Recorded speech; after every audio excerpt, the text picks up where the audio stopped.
Good morning, students. In previous we have learned that Fermi theory of beta decay. Today we are going to know about Fermi-Curie plot. Today's concept is Fermi-Curie plot.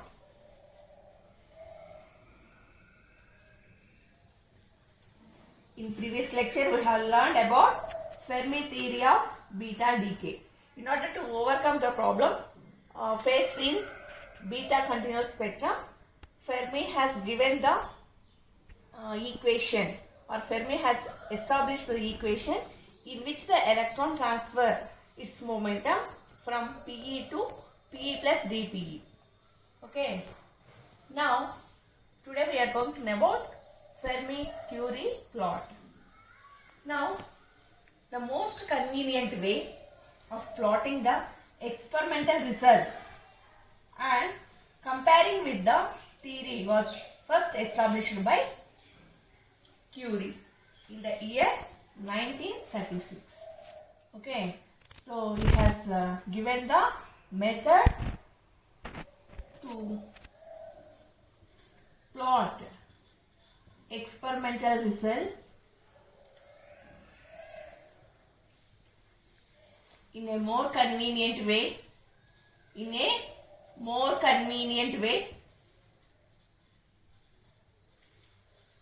and also compares with the theory, and also compare this experimental result with the theory, and also compare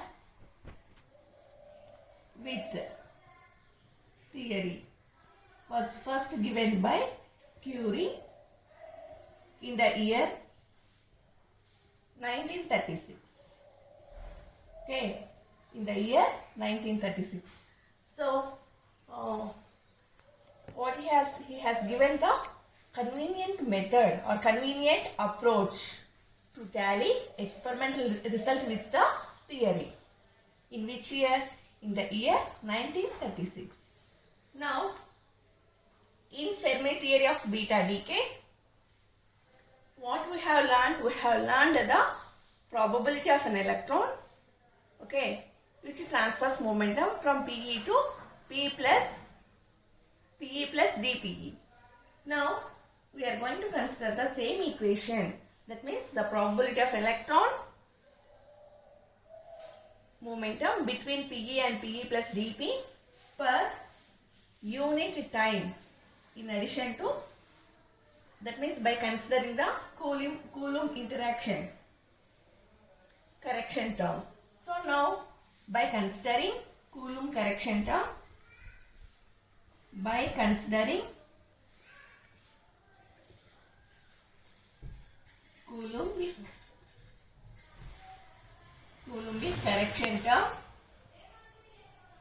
Coulombic correction term, the probability of electron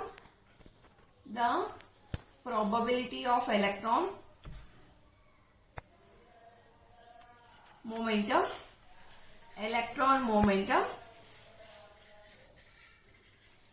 between Pe and Pe plus dPe is given by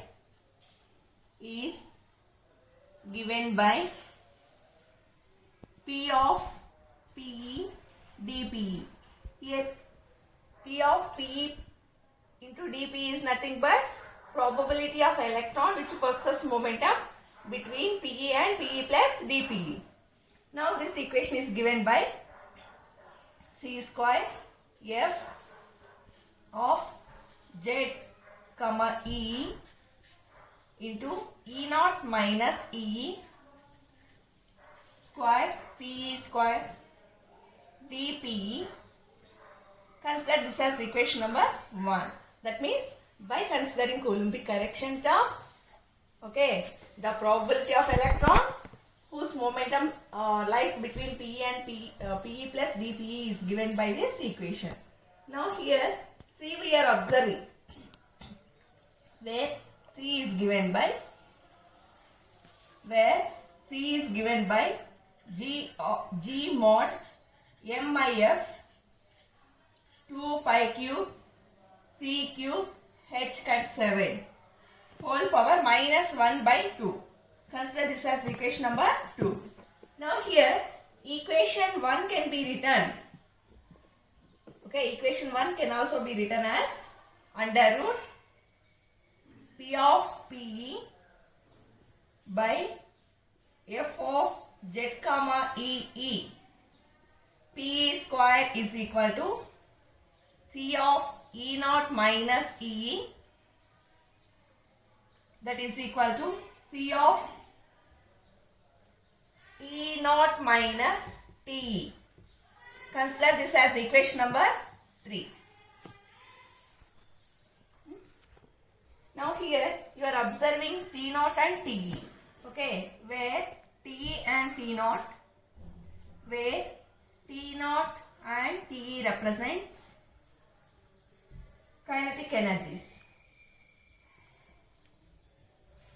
You already know here the kinetic energy is represented with T.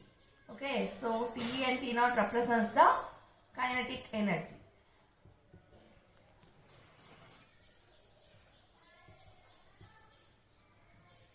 Now we are going to plot.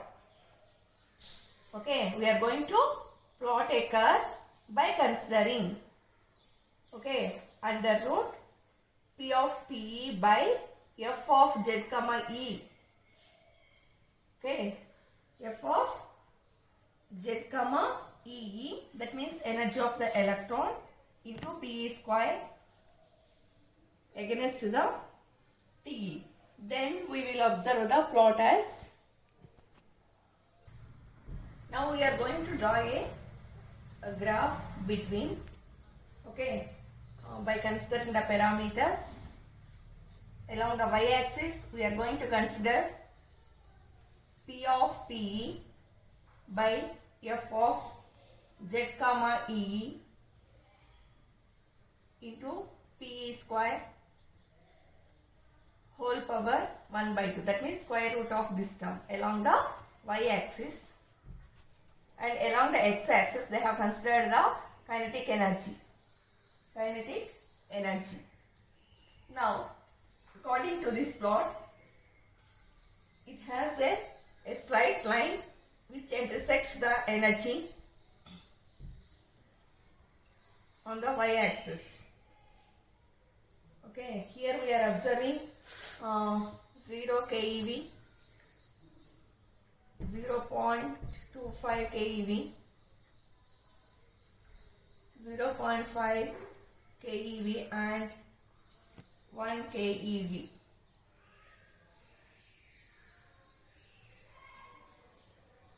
Now this plot provides good means of determining the maximum energy of beta spectrum.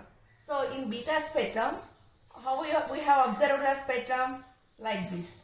So it's very in beta spectrum it's easy to determine the energy, okay, above this after the maximum energy plot. So in this region it's very difficult, but by considering the Curie's, okay, plot, it's very easy, convenient way to determine the energy before the maximum intensity or maximum energy. So this is the more good means of determining the maximum energy of beta spectrum by using the Fermi-Curie plot. Now here, before this Curie, most of the physicists didn't know how to calculate the energy of beta decay, okay, below this part. Now by considering Fermi-Curie plot, it's very easy to calculate the, because according to him, by considering the probability of momentum with respect to Coulombic correction term, here we are getting a straight line. That means this straight line is meeting at the lower energies also. So it's Curie has provided the more convenient way to know the energies of beta spectrum even at lower levels also. Now the rest mass of neutrino can also be measured with the help of neutrino. With the help of this, neutrinos rest mass is also calculated. Neutrinos rest mass is also calculated. Now, by considering the Fermi theory.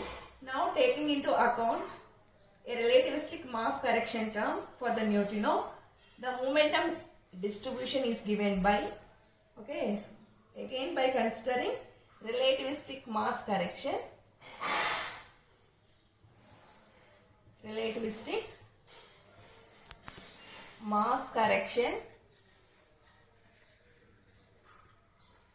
by considering relative mass correction, the momentum distribution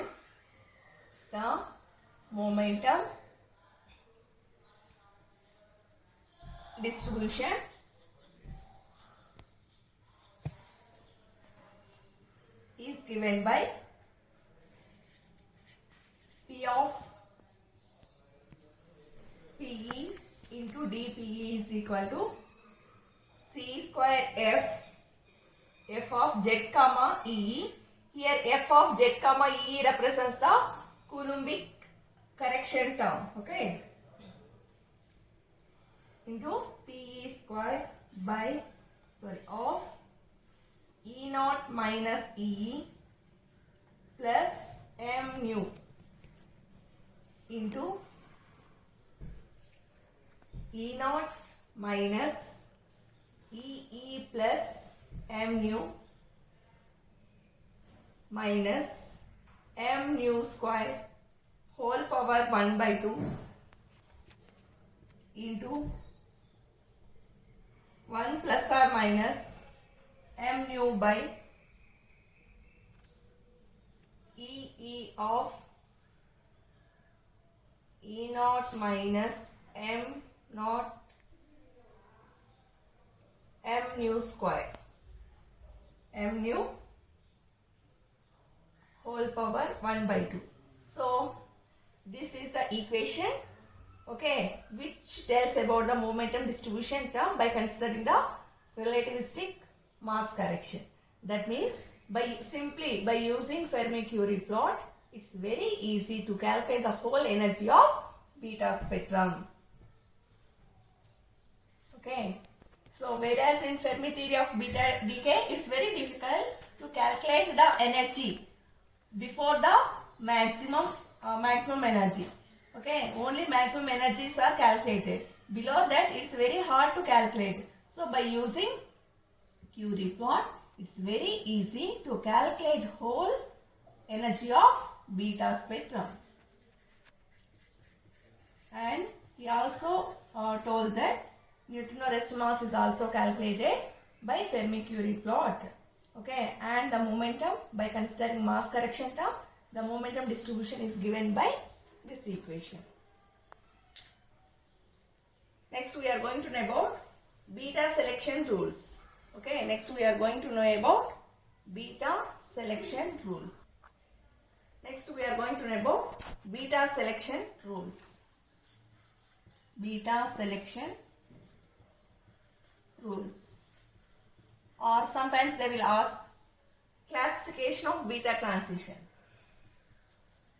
Classification of beta transitions. So whatever topic they will ask, the answer is same. Okay. Beta selection rules can be known by considering according to the beta transitions, we will give the selection rules. So beta selection rules or classification of beta transitions are same topics only. Now, you know that the beta decay lifetime fell into two categories. Okay. Beta decay lifetimes fell into two categories.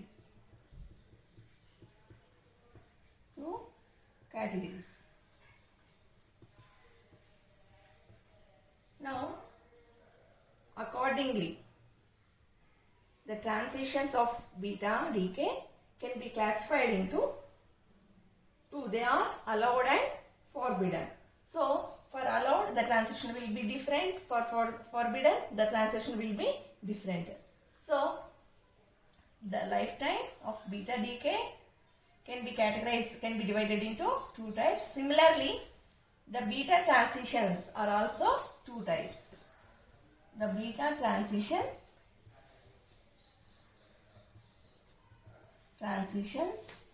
are of two types.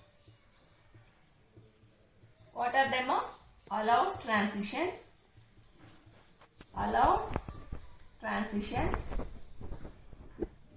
and forbidden transition.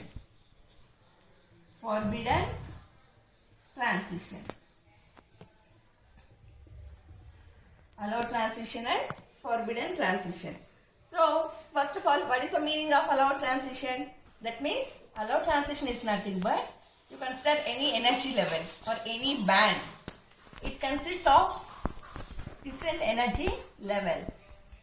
Okay, and between these energy levels, different electronic transitions takes place. Then we can say that it is allowed transition.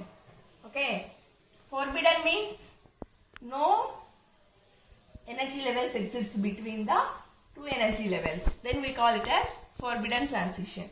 Okay, if electronic levels are there, that means energy levels are present, then only there is possibility for having transition.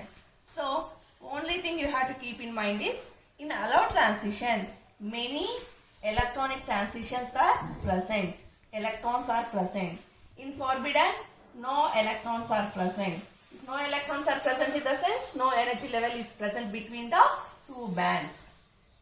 Okay, allowed. By the name itself, you are clearly observing. Allowed means transition is possible between the different electronic energy levels. Whereas in forbidden, by the name itself, you can identify that there is no transition possible between the two energy levels. So that is the main thing you have to keep in mind. Next, first if you assume an electron and neutrino, neutrino is denoted by nu, already you have learned that. If you assume electron and neutrino are emitted with their incentric spin, if you assume electron and neutrino are emitted out from the nucleus with their intrinsic spin.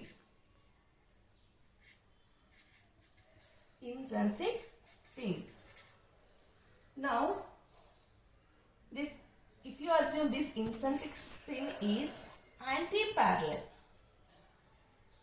Okay, the spin of electron and neutrino are anti-parallel. Then we can say that its selection rule is delta I is equal to 0. Okay, the first selection rule we are going to learn in beta selection rule is if electron and neutrino which are emitted from the nucleus possesses some incentric spin. If the incentric spin of these particles are anti-parallel, then delta I is equal to 0. Okay, that means anti-parallel in the sense the change in the nuclear spin. Okay, the change in the nuclear spin. Change in nuclear spin. Then the selection rule is delta I is equal to 0. Then next condition is if electron and neutrino are emitted with their spins parallel. Okay, their spins are parallel. Spins are parallel. Parallel in the sense either the upside or downside. Then the selection rule may be delta I is equal to plus or minus 1. That is delta I is equal to plus 1 and delta I is equal to minus 1. Very simple. Okay, if you assume electron and neutrino are emitted from the nucleus, definitely they will possess some incentric spin. If that spin, both the spins of these particles are anti-parallel to each other, okay, there will be a change in nuclear spin, that is delta is equal to 0.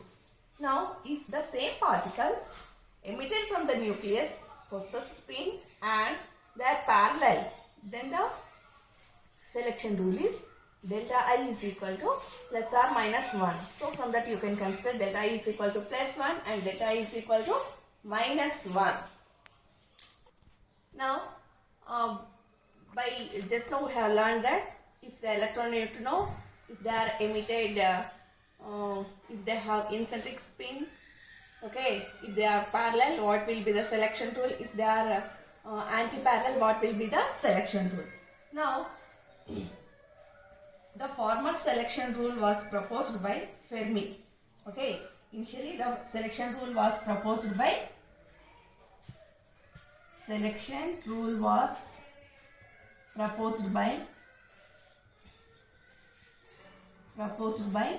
Fermi. Okay, these selection rules we are allotting depending upon the allowed and forbidden. Now, initially the selection rule was proposed by Fermi. Later, it was by Gamow and Teller. Later, selection rules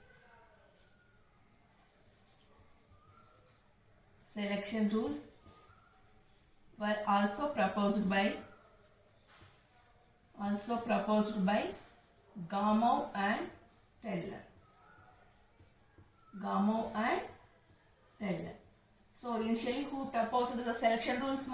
Fermi. Later, two more persons came and they also gave selection rules. They also established the selection rules, okay, by considering some properties. Now, first, in both types of allowed and forbidden, that orbital angular momentum and parity left unchanged. If you consider allowed and forbidden transitions, which are unchanged, orbital angular momentum as well as parity does not change. Okay, does not change means unchanged. If you consider either the or allowed or forbidden, two things remain constant. What are the two things? Orbital angular momentum and parity. Now, the interactions that give rise to Fermi and Gamow-Teller selection rules are different. Okay, Fermi and Gamow-Teller selection rules are different for different interactions.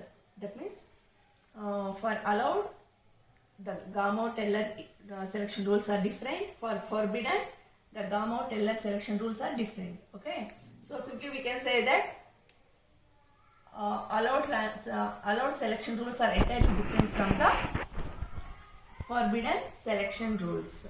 Now we are going to consider allowed transition of the type di is equal to 1 obeying Gamow-Teller. That means we can write it as are forbidden by F selection rule. So whatever accepted by, first we consider allowed transition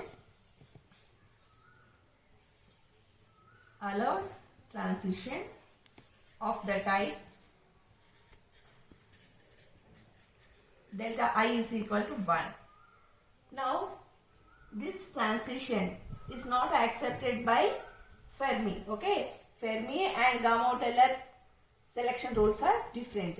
Whereas the transition allowed for the Gamow and Teller is forbidden for Fermi. Now, and it can be allowed transition is related by the equation helium 2,6 gives rise to lithium 3,6 plus positron plus antineutrino. These are also, there are also allowed transitions for 0 to 0 type transition.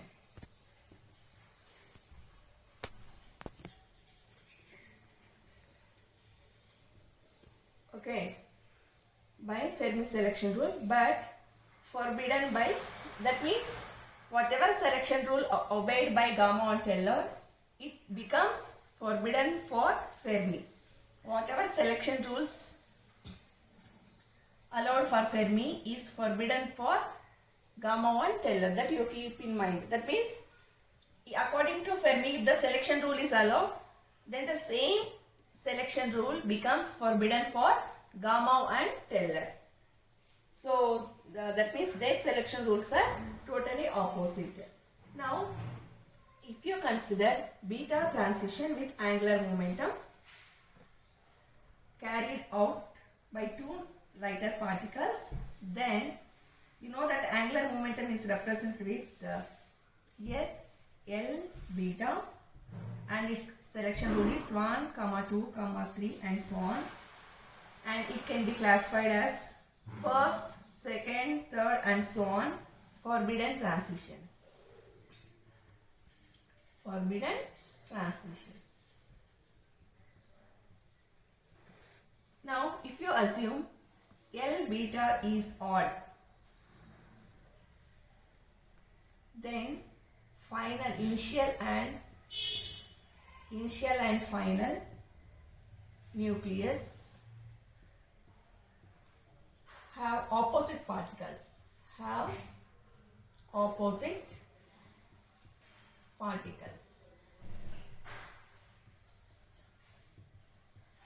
Now, if you assume for even, that means L beta is even,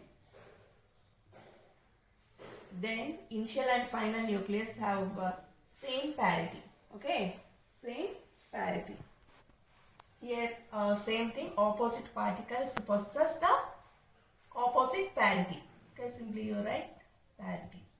Here for LB is even, then initial and final nucleus have same parity. Same parity. Now we are going to consider first forbidden, okay, Fermi selection rule and Gamow-Teller selection rule, and the second forbidden transitions and so on. Now we are going to consider the selection rules for forbidden transitions. Selection rules for forbidden transitions.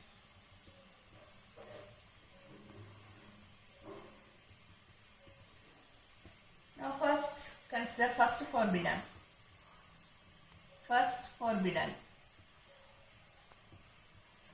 Now for these transitions, LB is equal to 1 and parity changes. Okay, so first forbidden selection rule is LB is equal to 1 and its parity changes. Now same forbidden transition according to Fermi. The first forbidden selection rule is delta I is equal to plus or minus 1, 0 except 0 to 0 transition. Now according to Gamow-Teller GT rule, delta I is equal to plus or minus 2, plus or minus 1, 0 except 0 to 0, half to half and 0 to 1 and 1 to 0. So that now we are in selection rules for forbidden transition.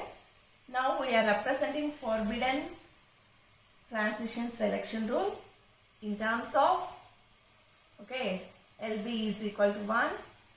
Now according to Fermi, according to Gamow-Teller. Now coming to second forbidden.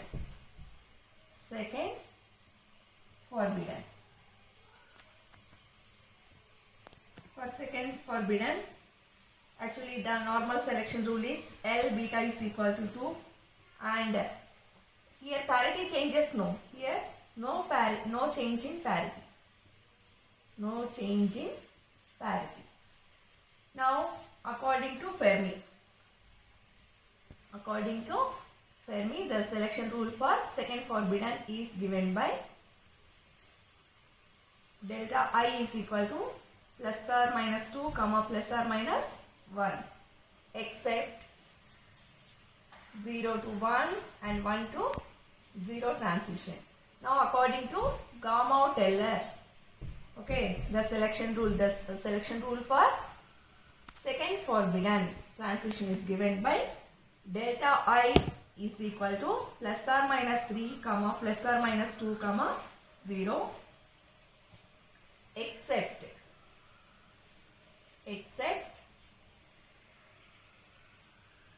0 to 2 and 2 to 0.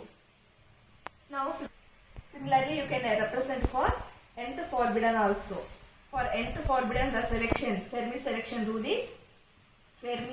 rule is delta I is equal to plus or minus n comma plus or minus n plus 1. And parity changes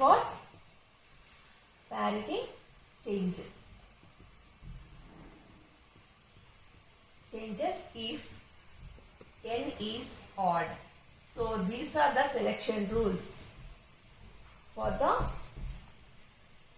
beta transitions, that is allowed and forbidden. In the next class we will go through the remaining part.